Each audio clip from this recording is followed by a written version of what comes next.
Alright guys, welcome back to the Bando Board Variety channel. Today's video we're going to be doing is our next currency lesson video.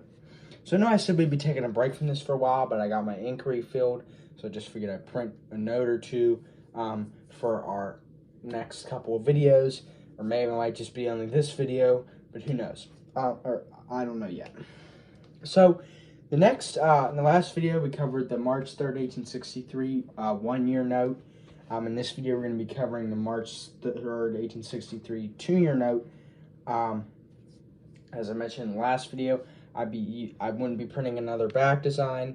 I made a small typo I made a small error in the last video where this note printed the back for the 2-year note instead of for the 1-year note. The 1-year note back was actually mostly the same. I said, but it was just slightly different. It didn't go the whole way to the edge.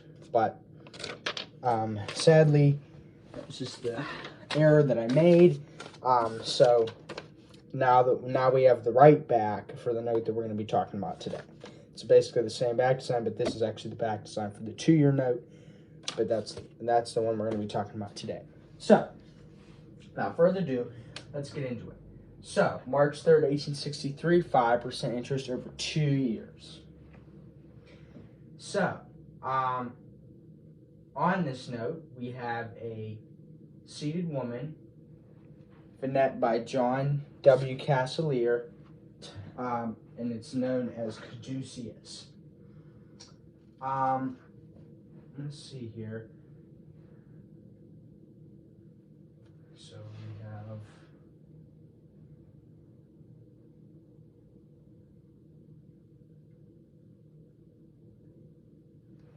Alright, so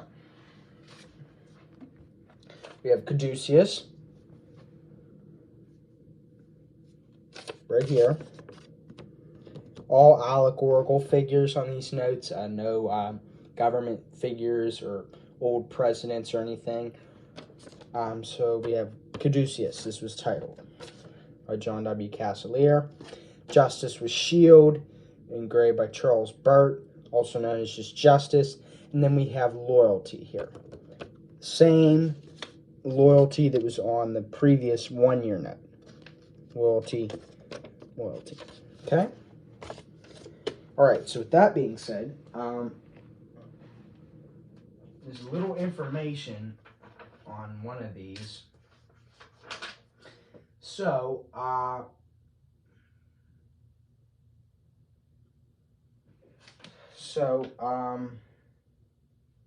Caduceus had a winged staff with 2 intertwined snakes in her head. This one doesn't, but the name Caduceus refers to this. 2 intertwined snakes in her hand, a popular motif of the area. Not always associated with medicine, but it is today. And that's that. So that's a little thing on Caduceus there. So obviously we don't see any snakes or anything on this woman, but that's just because it's called Caduceus, but the word Caduceus obviously refers to those things. Okay, so that's those notes. Some were issued with 3 coupons attached vertically. We've seen that on notes before. And were payable maturity. They have interest semi-annually. So we're just going to go back to that. So the coupons that run the sides of these notes have a note with it. We've talked about it already. I should have brought it out, but I didn't. I think it's the one of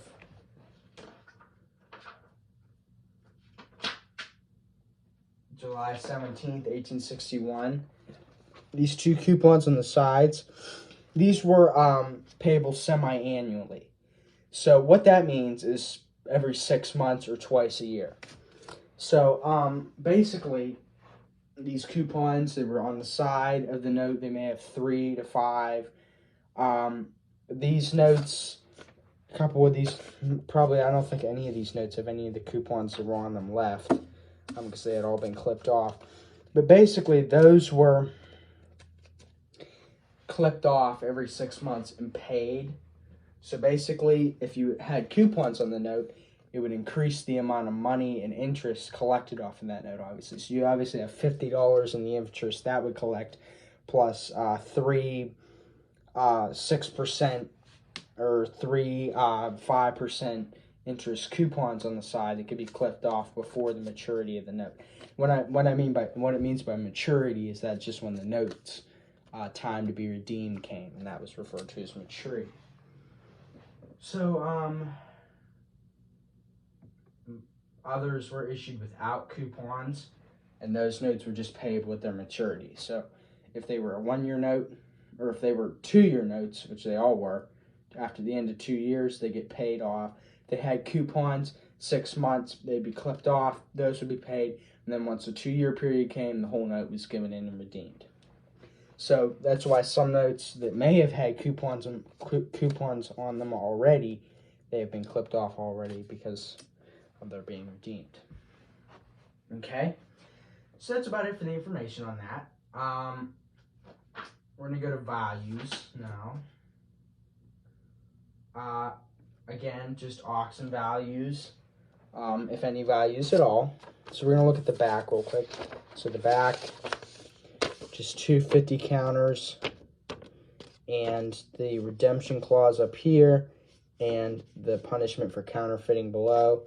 Like I said, this back's just a tad bit different on the $50 1-year note, but it was mostly the same. So, but this is the proper back for this note. Okay. All right. So, values.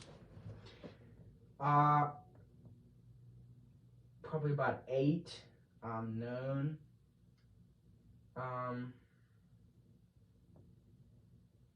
Smithsonian Institution has one. They have a lot of good old paper money that's not widely collectible. $37,375 in an auction, and $54,625. 1 of 3 coupons, only 1 known. Dated May 27th, 1864. No values for that.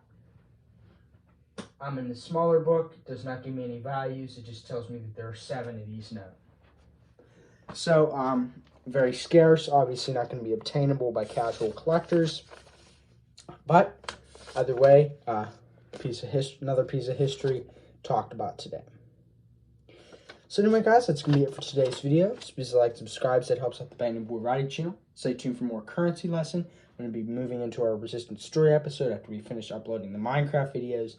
And then we'll be seeing where we head from there. But anyway, guys, that's it for today's video. And stay tuned for more of the Banging Boy Writing channel.